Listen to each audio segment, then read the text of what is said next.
Here we got a 73 Jaguar, which is this is something all Americans should have copied, with the hood tilting up like this. I know you can buy everything aftermarket to do this, but that's what you want, man.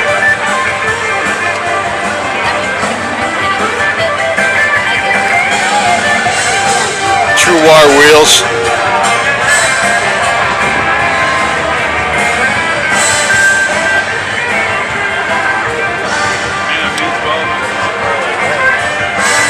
Good old toggle switches on there, man.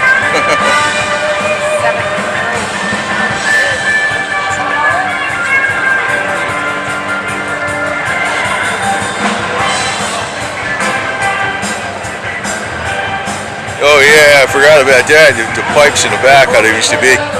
That's cool, huh? 4 pipes coming out straight out the middle. 73 V12 E-type.